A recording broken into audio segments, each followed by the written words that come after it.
Hi there, folks. Welcome to Spectrum Pulse, and where we talk about music, movies, art, and culture. And today's a big one.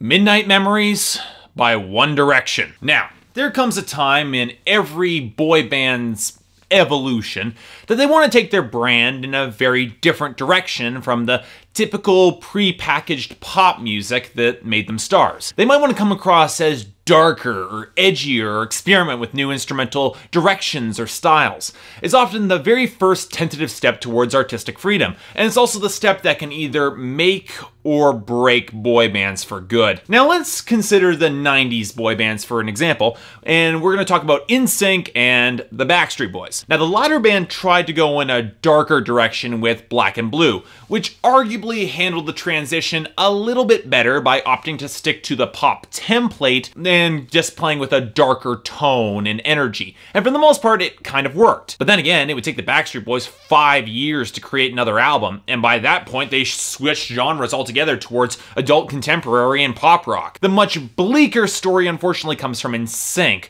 who jumped onto the slick R&B bandwagon with Celebrity in 2001, and then imploded. They went on a hiatus, and since Justin Timberlake's solo career took off, they never reunited. But I place most of the blame for that on the final album, mostly because it was only a half-hearted step toward a genre to which the band was something of an awkward fit. Now notice the difference between the two bands here. One stuck within the same genre but changed the tone, the other switched genres altogether and fell apart. So, what should we expect from One Direction, the mega-selling boy band titan that currently rules the hearts of teenage girls everywhere? Honestly, I don't know what to expect, because having listened to both their previous albums and watched that god-awful movie, I still don't feel I've got a feel for the unique personalities of the band. I guess some could make the argument that Harry Styles is going to become the Justin Timberlake and One Direction becomes his NSYNC, but you know what? I find that hard to believe, because Timberlake was at least a potent songwriter on his own when considering he wrote about half the songs on Celebrity, and Styles, he just doesn't really have that solo songwriting presence in the same way. Now,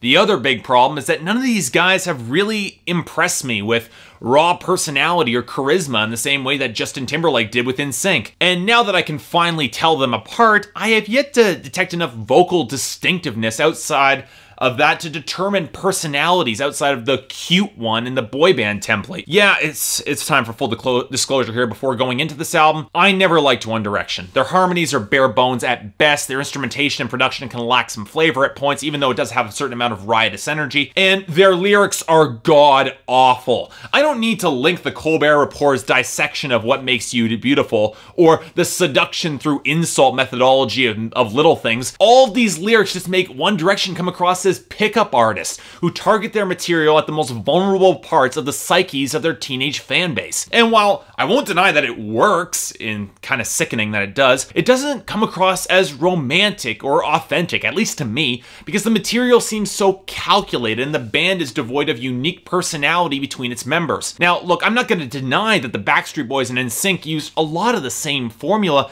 but at least the Backstreet Boys made The Call and Perfect Fan and Larger Than Life, and NSYNC, though they made Pop and Bye Bye Bye, and both bands built their brand and their differentiations between the members, both in sound and in the style they put forward. And frankly, One Direction hasn't done either of these things, which made me think at first that Midnight Memories might be a big step in the wrong direction for the band. If they were going for pop rock in the same way that NSYNC went for R&B, they could be in a world of hurt. Was I anywhere close to right? Unfortunately, I kind of was. Here's the thing, I was actually hoping that this album would be the first One Direction album I liked, but no. Here's the funny thing though, before listening to the bonus tracks on the deluxe edition, which I'm going to review here, I was all set to say this album is very much meh. Not good by any stretch of the mind, but nothing worth seriously hating. But then I got to the bonus disc and oh boy, it took an ugly turn. Big time. For what it's worth, Midnight Memories is going to make me say something I never thought I was going to be able to say. Justin Bieber is right by saying that Diana is a good song. And it is probably one of the few One Direction songs that I can say I enjoy without any qualifications. And it's a real shame that it's probably the only good song on the album. A record that isn't nearly as good as The Wanted's most recent release, Word of Mouth, or the summer album from the Backstreet Boys. Both those albums are significantly better than this one. Okay, So let's start with a few positives I can say about this band, most of which are linked to the performances. As much as I dislike the plastered, borderline inauthentic cheeriness they occasionally bring to some of their proceedings, One Direction does have a lot of energy, and the five boys are solid enough singers, and they do have some reasonably good harmonies on occasion. It helps somewhat that they've got a bigger breadth of singers in the group, and that they can hit a wider variety of notes, and even some of their attempts at falsetto, they come across better than expected. Sure, the band has little to no vocal texture and distinctive power between singers, and only Zayn and Niall are consistently recognizable as unique within the mix, but if the band survives for another 3 years, maybe they'll develop some distinctive voices. Who knows? And you know, I'll say this too, there are points where the instrumentation isn't all that bad either. I'll argue that the instrumentation and production have always been consistently One Direction's biggest strength. I do wish, however, that the band would come to a consensus whether or not they're using organic drums or drum machines throughout the album, because the transitions between the two can be awkward, but the guitars have some significant swell, the songs tend to have a good clip and pace, and I won't deny that if they were looking to go towards a rock direction, they took a few very good steps here. However, that's where the compliments are going to end and the comparisons with NSYNC are going to start, because just like that band, One Direction's moves towards a different genre are somewhat stymied by the band just being completely unconvincing in that role. Now, that might be more of a factor based on the subgenres of rock that One Direction chose to emulate, and this is where things get kind of funny: folk rock and hair metal. Now, they handled the former category a little bit better with songs like Happily, which is strikingly reminiscent of Ho Hey by the Lumineers, and then with Through the Dark, which is rather close to The Cave by Mumford & Sons. In fact, you know what? A Mumford & Sons comparison might be rather apt here, because both acts make extraordinarily catchy music that doesn't have nearly anything close to folk's texture or good songwriting. And look, as for hair metal, look folks, I'm a hair metal junkie. I've listened to more of that particular ridiculous genre than I can articulate, and One Direction aren't within spitting distance of quality here. Look, the problem here is in their voices. Look, Harry Styles, you can't scream like David Lee Roth or Joe Elliott or David Coverdale. Your voice just hasn't matured enough. It has nowhere near that level of texture and power. And whenever you try to do it, it comes across as more than a little embarrassing. And speaking of Joe Elliott, I wonder who told One Direction that it was okay to jack that iconic riff from Pour Some Sugar on Me for their title track Midnight Memories, because it was instantaneously recognizable as being very similar. Now, this plays into a larger issue that I have with One Direction, and it addresses an excuse being made for this band time and time again, especially with this album. Most recently covering the controversy of Best Song Ever to sounding distressingly like Baba O'Reilly by The Who. Yes, I'm going to address this. Now, I'll put aside the fact that The Who are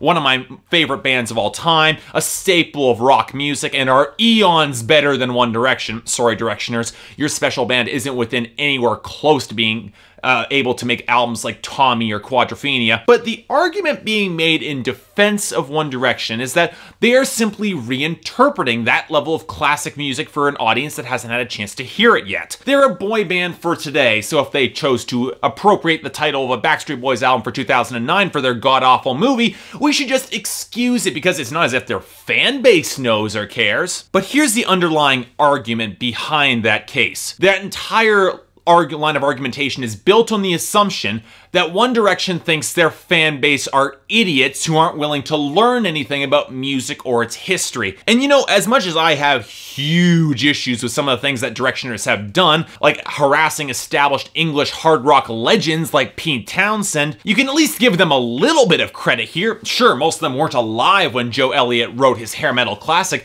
but that doesn't mean they're not aware of the song, particularly considering some of them probably watched Tom Cruise ruin it in that god-awful Rock of Ages movie. But then again, if I wanted to know what One Direction thought of their audience, which I can accept is defiantly not me, I recognize that, I just listened to this album a few more times, and this takes us to One Direction's consistently big, glowing red weak point. The one they've had since the very beginning. The songwriting and the lyrics. And with the band's increased number of writing credits on this album, I can say this definitively. These guys are not good songwriters. On a very technical level. They aren't clever, they frequently rhyme words with themselves when they bother to rhyme them at all, and a lot of their songs are just laser focused on trying to woo some sweet teenage girl out of her clothes. And forget slow romantic ballads or anything with a veneer of class. Nope, that's pitched right out of the window very early, because there's maybe 3 ballads on this album if I'm being charitable, because One Direction has absolutely no restraint in their songwriting. Even Diana, the one song I can say is marginally good on this album,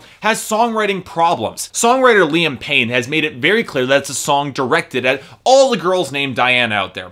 So, okay, we'll go for populism here. But in the opening verse, he mentions the girl is on the front page of the paper, where you aren't likely to find all the Dianas of the world on the front page. Unless, of course, you're referring to Princess Diana, but then again, she died when most of this band was still little kids, and while I know she's something of an iconic figure in English culture, it would still come across as kind of creepy for One Direction to be serenading a dead woman, and a married woman at that. And that's when One Direction is good. Story of My Life tries to cast the band as this put-upon guy who just gives everything to a girl who just then disregards him and treats him badly, and then includes this line in the chorus. I spend her love until she's broke inside. Look, I don't know how you read that. That just sounds creepy. Or take the title track, which tries to simulate a ruckus party and directs this line at a girl they're trying to romance. I know nothing's making sense. For tonight, let's just pretend. I don't want to stop, so give me more. Girls, is this romantic or attractive to you? Or let's take Happily, which is just another one of these oh so charming songs